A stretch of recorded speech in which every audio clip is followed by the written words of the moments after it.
إن الحمد لله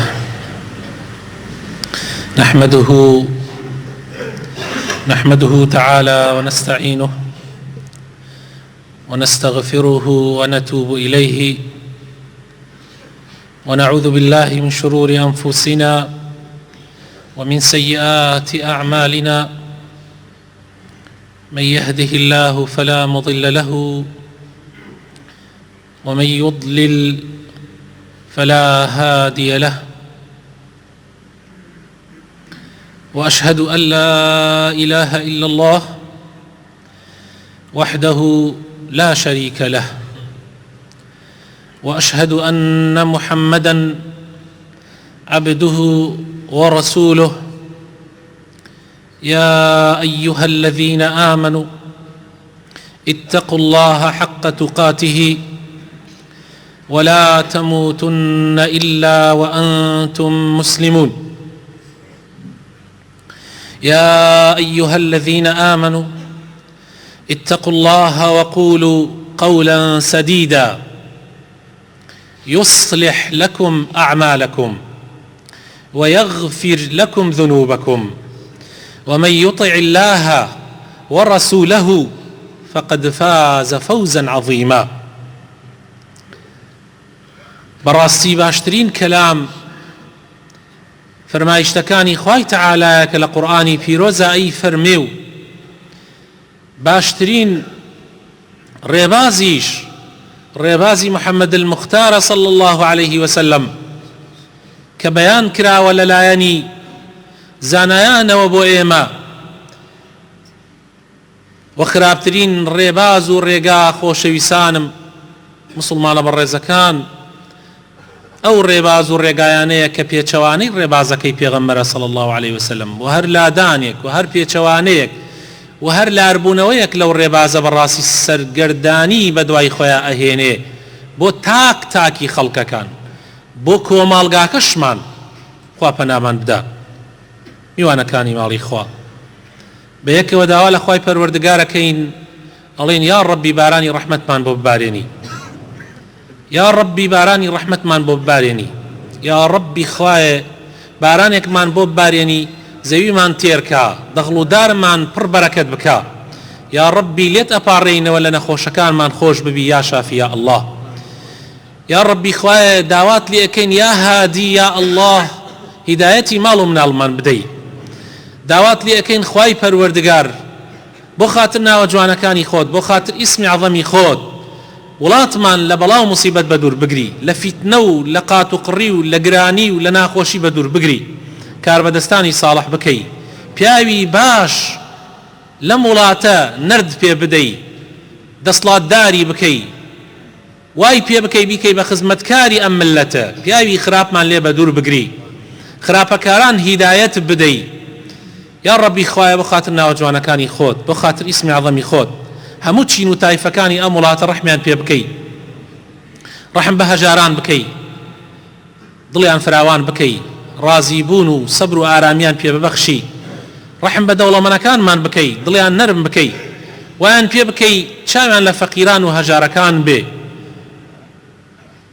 بەخیلی وایان پێ نەکا لا لە کەس نەکەنەوە، یا ڕەبی هیدایەتی گەنجەکانمان بدەی، ڕەحمیان پێ بکەی، ژیانی هاوسەری باش بە نسیبیان بکەی، داوێنیان پاک بکەی، دووریان خەیتەوە لە گوناح و لە تاوان، یا ڕەبی خوایە ئەوەی مناڵی نییە و بێکەسە خوایە مناڵی ساڵحی پێکەرم بکەی، دڵی خۆش بکەی، یا ڕەبی ئەوەی قەرزارەکانی بۆ جێبەجێ بکەیتەوە. خۆشەویستەکانم، لە هەفتەی پێشووە باسی ئەوەمان کرد کە خوای تەعالا ئێمەی بۆ ئەوە دروست کردووە کە بیپەرستین. بەندایەتی ئەسڵی خیلقەتی ئینسانەکانە و هەروەها جنۆکەکانیش، یعنی ئێمە خوای گەورە بۆ بەندایەتی دروستی کردوین و هەرچی مەخلوقاتی کەش هەیە هەر بۆ ئەوە دروست کراوە، بەڵام ئێمە لە ناویانە بەجیا اختیاریمان پێدراوە وما خلقت الجن والإنس إلا ليعبدون. بەڵام کاتێ ئینسان ئەتوانێ عیبادەتی خوا بکە ئەگەر خوا بناسی، ئەگەر ئێمە بە جوانی خوای خۆمان نەناسین چۆن بیپەرستین؟ ئەگەر نەیناسی چۆن ئەیپەرستی؟ ئەمە پرسیارێکی زۆر گرنگە. ئەگەر تۆ خوا نەناسی ناتوانی وەو شێوە بیپەرسی کە پێویستە، بۆیە ئەبێ بە جوانی ئەڵڵای خۆت بناسی، بە جوانی خوای خۆت بناسی کە ناسیت ئەو کاتە هەموو ژیانت ئەبێ بە عیبادەت، هەموو ژیانت ئەبێ بە عیبادەت. و باشترین ڕێگایش بۆ ناسینی خوا ناوە جوانەکانی خوای پەروەردگارە، سیفەتە بەرزەکانی خوای پەروەردگارە. تۆ ئەگەر زانیت خوا خاوەنی چی سیفەتێلێکە، ئەگەر زانیت خوا ناوەکانی چییە، بەڕێگای ناوەکانی بەڕێگای سیفەتە بەرزەکانی خوای تەعالا ئەناسیتەوە. خوای تەعالا ئەو ناوە و سیفاتانەی ئەو ناوە جوانانە ئەو سیفاتە بەرزانەی بۆیە داناوە تا ئێمە بیناسی. براینە تۆ زانایانمان ئەفەرمن تۆ ئەتەوێت ژن و ژنخواز لەگەڵ کەسێکا بکەی، بەر لە ئەوەی بیکەی ئەڕۆی پرسیار ناویەکەی، پرسیار عەشرەتیەکەی، پرسیار بنەماڵەی ئەەکەی، تەواو لێکۆڵینەوە ئەەکەی لەسەری ئەو جا ئەڕۆی لەگەڵ یا تێکەڵ ئەبی. ئەمە بۆ کەسێک کە لە ژیانە مدەتێک لەگەڵ تا ئەبێەوە بێ بە خزمت. نمونەی بەرزی بۆ ذاتی ئەڵڵایە، خوای پەروەردگار خاوەنتە، خەلقتی کردووە و هەموو ئەم دنیایش کە تۆ تایە ئەژێی بە هەموو نیعمەتەکانی ئەو خەڵقی کردووە و تۆیشی بەس بۆ ئەوە خەلق کردووە تا بیناسیت و بیپەرستیت. معقولە تۆ خوای تەعالا بە جوانی ناناسی؟ معقولە ناگەڕێی بە دوایە؟ معقولە هەوڵا دەی ناوە جوانەکانی بناسی؟ پێغەمبەری خۆشەویستمان صلی الله عليه وسلم لە حەدیثە ئەفەرمێ إن لله، حديثك صحيحة طبعا إمام بخاري يجريت ولا صحيحة كيا فرمي إن لله 99 اسما من أحصى إلا 100 إلا واحدة من أحصاها دخل الجنة. پیغمبری خوا فرمي صلى الله عليه وسلم خوای تعالى نوتو نو ناوي هيا صد جگە لە یەک. طبعا ناوی تری زۆرە بەس ئەم ناوانە تایبەتن، هەر کەسێ بیان ژمێریە چێتە بەهەشتەوە. خوای تعالی 99 ناوی هەیە، هەر کەسێ بیان ژمێریە چێتە بەهەشتەوە. طبعا زانایانمان فەرمویانە ژماردنی چۆن؟ فەرمویانە ژماردنی بەدەم، بیرکردنەوە لە معناکانی، دوعا پێکردنی. سێ خاڵی زۆر گرنگ ناوە جوانەکانی خوای تعالی. بەدەم بیڵێ الله، بیر لە معناکەی بکەیتەوە یعنی چی، پاشان کاتێ دوعای شەکەی بەو ناوە جوانانە داوا لە خوای تعالی بکە ولله الأسماء الحسنى فادعوه بها. خوای تعالی ناوی جوانی هەیە، سیفەتی بەرزی هەیە، بەو ناو و سیفەتانە داوا لە خوای پەروەردگار بکە. زانینی ناوە جوانەکانی خوای تعالی خۆشەویستەکانم گەرموگوڕیەکی زۆر ئەدا بە ئینسان، بە ئیمانی ئینسان لە ژیانی دنیا.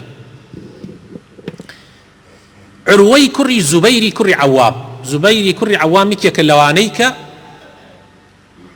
مژدەی بەهەشتیان پێدرا.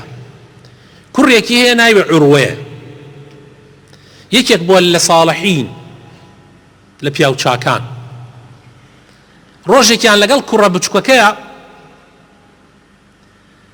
بۆ سەردانی ئەمیری ئیمانداران ئەچێ بۆ دیمەشق.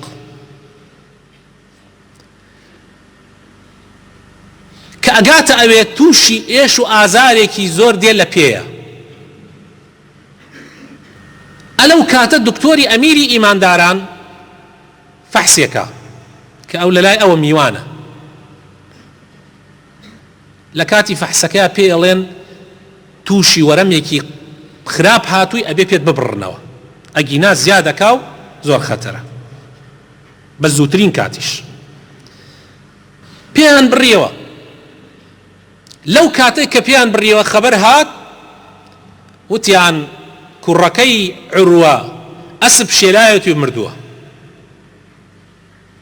ئەی هاوار، قاچێکی بڕایەوە و لە هەمان ڕۆژیشا کوڕێکیشی لەدەستدا.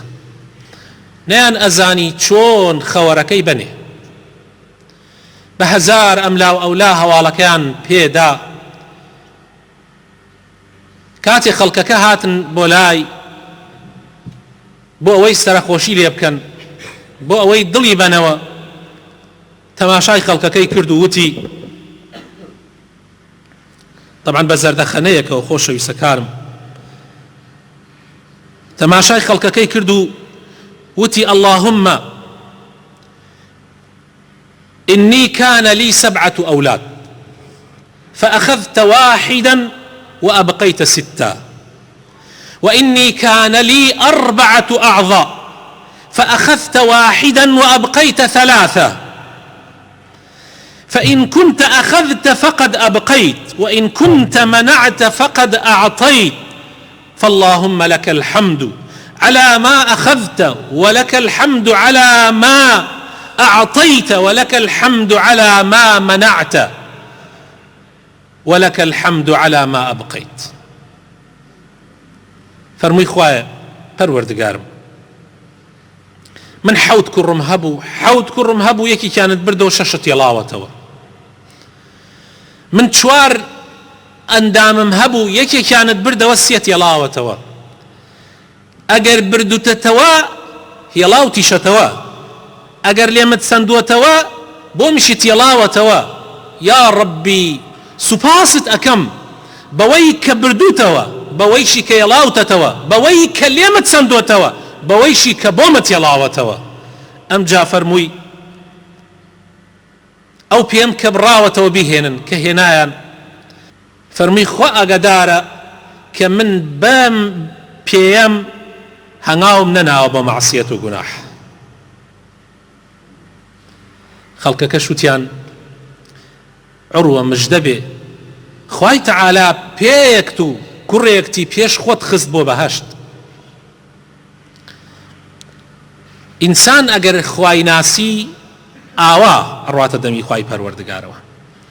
عمرانی کوڕی حوسەین خۆشەویستەکانم ئەسحابەی پێغەمبەرە صلی الله عليه وسلم ئەوەندەی خوا پێیدا بێ ئەم پیاوە لە بەیندەسی پێغەمبەری خوایە صلی الله عليه وسلم خزمەتی کردووە و جیهادی کردووە و غەزای کردووە، حتا کاتێک کە خوای تەعالا بڕیاری دا نەخۆش کەوت و لە پێ کەوت، نەی ئەتوانی هەڵسێ، کەوتە سەر جێگا. کورسیەکیان بۆ دروست کرد، تەختێکیان بۆ دروست کرد و لە ژێرەوە کونیان کرد بۆ ئەوەی قەزای حاجەت و شتی خۆی بەو شێوازە بکا. کاتێک خەڵک سەریان لێ ئەدا بە غەمباریەوە ئەچون بۆ لای، بۆ ئەوەی یعنی وەکو دڵی خۆشکەن کە تۆ چەند ساڵ خزمەتی ئیسلامت کردووە، لە پێناوی خوا غەزات کردووە. ئەویش ئەی فەرموو إني أحب الذي أحبه الله، خوا پێی خۆشە ئاوا منیش ئەمەم پێ خۆشە. خوا چاکی لێ ئەزانێ، خوا باشی لێ ئەزانێ. هەر کەسی خوا بناسێ ئاوایە، بەس کە خوا نەناسی شتەکانت لێ تێکەڵا بێ. خوا پەناماندا. ئەو کاتە بچووکترین موسیبەت لەبەردەم تابێت بە شاخێکی گەورە هەرچی ئەەکەی ناتوانی بەرگەی بگری، چونکە خوا ناناست. خۆشەویستی خوای هێشتا نەچۆتە ناو دڵتۆ، گیانتی داگیر نەکردووە، جیهانتی داگیر نەکردووە. ئینسانی موسڵمان ئەبێ هەوڵدا ڕۆژانە لەگەڵ خوایە بەینی خۆی خۆشکە. زۆر جیاوازە کەسێک کە خوا بناسێ لەگەڵ کەسێکە کە خوا نەناسێ، زۆر فەرقی هەیە. لە غەزای ئوحودا ساڵی 3 کۆچی کە پێغەمبەری خوا صلی الله علیه وسلم کۆچی کرد بۆ مەدینە، تووشی جەنگێکی زۆر خوێناوی هاتن لەگەڵ ئەهلی مەککە. تایە شێری خوا مامی پێغەمبەر صلی الله علیه وسلم حەمزە شەهید بوو، وە کە شەهیدیش بوو سکیان دڕی و ڕیخوەڵەیان دەرکرد و یعنی زۆریان پێکرد. لەگەڵ سوپای ئیسلامە میمکێکی پێغەمبەر صلی الله علیه وسلم کە سەفیان پێوت کە خوشکی حەمزە بوو، دایکی زوبەیر بوو، ئەویش لەگەڵ پێغەمبەرە لە جەنگەکە بەش تیای بوو، لەو جەنگەیە بوو. کاتێ پێغەمبەر صلی الله علیه وسلم جەنازەکەی حەمزەی بینی وتی زوبەیر زوو بگە بە دایکت با جەنازەکە نەبینێ تحملی ناکات بیبەرەوە بۆ مەدینە زوبەیری چوو دەستی دایکی ماچ کرد و فەرمووی دایە با بچینەوە بۆ مەدینە پێغەمبەر صلی الله علیه وسلم ئەمرەکە بچیتەوە بۆ مەدینە فەرمووی لەبەر ئەوەی پێغەمبەر وا ئەفەرمێ بۆ ئەوەی من جەنازەکەی حەمزەی برام نەبینم فەرمووی بەڵێ فەرمووی بە پێغەمبەر بڵێ صلی الله عليه وسلم لە پێناوی خوایە حەمزە هێشتا کەمە ئەوەنە نیعمەتەکانی خوا بەسەرمانەوە زۆرە حەمزە هێشتا کەمە خوای تعالی حەمزە لە ئێمە ئەسێنێتەوە ئەیەوێت تاقیمان کاتەوە بزانم ئایا ئێمە ڕازین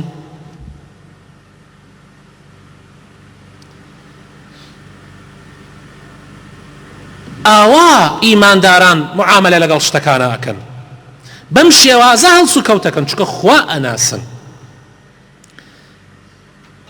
خەنسا ئافرەتێکی زۆر ئیماندار بوو چوار کوڕ و مێردەکەی لە غەزایە بوون لەگەڵ سوپای سعد بن ئەبی وەقاسە کە ئەصحابەی پێغەمبەر صلی الله عليه وسلم و ئەو کاتە خلافەت ئیمامی عومەر بوو پاش وەفاتی پێغەمبەر صلی الله عليه وسلم و پاش ئەبوو بەکر لە ساڵی 15 کۆچی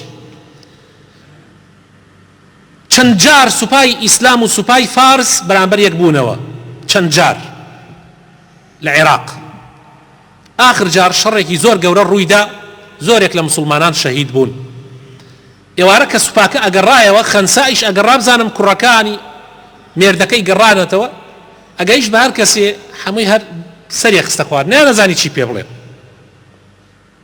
نەزانی چی پێ بڵێن ئاخر ئتر کەس نەما تەقریبەن یەک دوو کەس ما وتی ئەوە کوڕەکانی من مێردەکەمتان نەبینیوە وتی وەڵا هەر هەمویان کوژران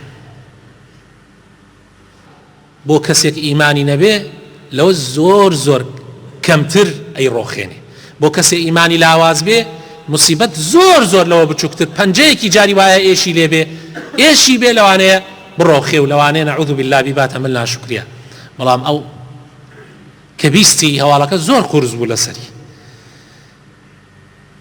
بەس ڕووی کردە خوای پەروەردگار و فەرمووی الحەمد لله الذي رزقني بشهادته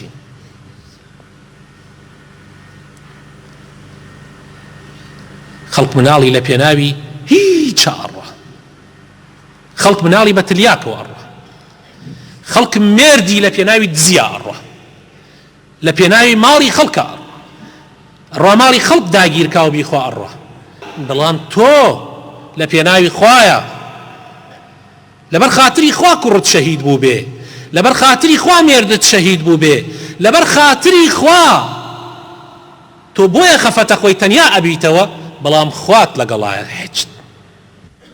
هیچ غەمبار مەبە ئەو خوایەی کە ئەوانی پێدای تۆشە پارێزی دووری تۆشە داتەوە بۆیە خۆشەویستەکانم ناسینی ناوە جوانەکانی خوای تەعالا زۆر زۆر گرنگە زۆر زۆر گرنگە بۆ ئەوەی ئینسان بەو ناوە جوانانەوە خۆی لە خواوە نزیک کاتەوە هەر کەسێ ناوە جوانەکانی خوای تەعالای خۆش بێ خوا خۆشی ئەوێ عایشە ئەیگەڕێتەوە خوای لێ ڕازی بێ فەرمووی سوپایەک لە سوپاکانی ئیسلام سریەیەک لە سریەکان هاتنەوە وتیان ئەی پێغەمبەری خوا ئێمە لەگەڵ فڵان کەسە ئێمەت نارد بۆ غەزا ئەو بوو بە ئەمیری جێشەکەمان بوو بە سەرکردایەتی جێشەکەمان پێشنوێژی بۆ کردین جەماعەتی بۆ کردین هەر کاتێ بەرنوێژی بۆ بکردایەن فاتحای ئەخوێنا دوای فاتحا سوورەتێکی خوێنا ئەمجا کۆتایەکەی بە قول هو الله ئەحەد تەواوە کرد هەموو جارێگەرە قول هو الله ئەحەدی لە ئەخیرا بخوێندایە سنەتی پێغەمبەر وا نەبووە پێغەمبەری خوش فەرمووی صلی الله عليه وسلم پرسیاری لێ بکەن بزانم مەوزوعەکە چییە پرسیاریان لێ کرد وتیان بۆ وا ئەکەی فەرمووی چونکە ئەوە صیفەتی ڕەحمانی تایە يعني باسی تاق و تەنیایی خوای پەروەردگاری تایە قل هو الله ئەحەد الله الصمد بڵێ خوا تاک و تەنیایە بڵێ خوا بێنازە لە هەموو خەڵکیش پێویستیان بە ئەوە خوا هیچ پێویستی بە کەس نییە سەمەدەوە معناکەیەتی بەڵام هەموو خەڵک پێویستیان بە ئەوە لم يلد لدايك نبوة ولم يلد كسي لي نبوة ولم يولد لدايكش نبوة ولم يكن له كفوا أحد كسي شنية هاوتاي أو بي فرموي لخوشويسي خوايا من أي خوانم في غمر صلى الله عليه وسلم فرموي أخبروه أن الله يحبه ما دام أو صفتي خواي خوشوي خبري بنيك خواي تعالاش أبي خوشوي للروايات أفرمي حبك إياه أدخلك الجنة خوشويسي توبنا وجوانا كان خواي تعالى أدخات بهشتغل زۆر پێویستمان بەوە هەیە ئێمە پەیوەندی خۆمان لەگەڵ ناوەجوانەکانی خوای تەعالە پتە بکەین. کەسێک کە بزانێ خوا خالقە لە هیچ کەسە ترسێ. من ئەگەر بزانم خوا خالقە یعنی خوا بەدیهێنەرە غەیری خوا هەمووی مەخلوقە. من ئەگەر بزانم خوا رازقە لەبەر خاتری ڕۆزی ژیان لە خۆم تێکەدەم خوا لە خۆمە ڕەنجێنم بزانم خوا الرەزاق خوایە ئەزانم هەموو غەیری ڕەزاق مەرزوقە. چۆن من ڕزقەکەم لەلایەن خواوەیە ئەویش لەلایەن خواوەیە. خوای تەعالە ئەوەنەی بۆ من و تۆ نووسیە بە سەربەرزی بیخۆن و شکری خوای پەروەردگار بکەن. هەر کەسێ بزانێ خوا ئەلمەلیکە خوا پادشای ڕاستەقینەیە مەلیک الملوکە والله ئەزانێ ئەوانی تر هیچی کەشتی بچووکن هیچ نی زۆر بچووکن با خۆشیان لێ بوو بێتە گەورە بەڵام زۆر زۆر بچووکن. هەر کەسێ بزانێ خوا غەنیە ئەزانێ غەیری خوا فەقیرە ئەزانێ بەس ئەڵڵا دەوڵەمەنە غەیری ئەڵڵا فەقیرە. ئەگەر ملیاردێر بێ هەموو مڵکی ئەم دنیاە هین ئەو بێ والله فەقیرە والله فەقیرە. ئینسان بەس بەخواوە دەوڵەمەن ئەبێ. هەر کەسێ بزانێ خوا ئەلباقیە ئەزانێ غەیری خوا غەیر باقیە. ڕۆژێ دێ لەسەر ئەم زەویە یەک کەسێکی تیان نەهەمێنێ یەک کەس. ئەم زەویە وەکو یەلکەیەک سپی ئاوا تەخت یەک گردێکیشی تیان نامێنێت تەپۆڵکەیەکیشی تیان نامێنێ. ئەو ڕۆژە خوای تەعالە ئەفەرمێ لیمەن المولک اليوم کەس نییە وەڵام بداتەوە. چەند جارە فەرمێ کوان مەلیکەکان کوان پاشاکان چیان بەسەرا هات لله الواحد القهار بەس خۆی وەڵامەداتەوە کەس نییە وەڵاماتەوە. بۆیە خۆشەویستەکانم زۆر گرنگە ئێمە پەیوەندی خۆمان پتە بکەین بە ناوجوانەکانی خوای پەروەردگارەوە.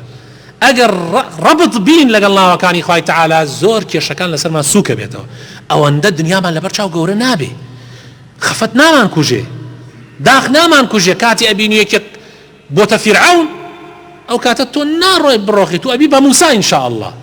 ئەو کاتە ئەبینی یەکێک زیاوە ڕۆیی ئەو کاتە تۆ دێیتە تایم ناڕۆی لەبەر خاتر ئەو زیاوە ڕۆی تۆش بەعەکسەوە بڕۆی نا تۆ دێیتە وەسەتەکە خوا باشە ناسی. خوای بۆ خاتر ناوەجوانەکانی خۆت ڕەحمان پێ بکەی. یا ڕەبی هیدایەتمان بدەی یا ڕەبی نوری ئیمان بخەیتە دڵەکانمانەوە یا ڕەبی دامەزراومان بکەی ناوەجوانەکانی خۆتمان پێ بناسیێنی گەورەی خۆتمان پێ پیشاندەی یا رب العالمین. خۆشەویستەکان ولله الأسماء الحسنى فادعوه بها. خوای تەعالە ناوێک جوانەکانی هەیە بەو ناوە جوانانە داوا لە خوا بکە. زۆر فەرقی هەیە من بڵێم خوایە ڕەحمم پێ بکەی خوایە هیدایەتم بدەی. زۆر جیاوازە من بڵێم یا ڕەحمان ڕەحمم پێ بکەی یا ڕەحیم ڕەحمم پێ بکەی یا هادی هیدایەتم بدەی. زۆر جیاوازە تو بڵێ خوایە بمپارێزە زۆر جیاوازە بڵێ یا حەفیظ بمپارێزە زۆر جیاوازە بڵێم خوایە هێزم پێ بدەی لەگەڵ ئەوەیە بڵێم یا قەوی هێزم پێ بدەی یا قەوی ئەو قەویە کە هەموو شتێک لە لای بچووکە هەموو شتێک لە لای زەعیفە بەو شێوە داوا لەگەڵ لەخوا بکەی. زۆر جیاوازە لەگەڵ ئەوەی کەوا بە شێوازێکی تر.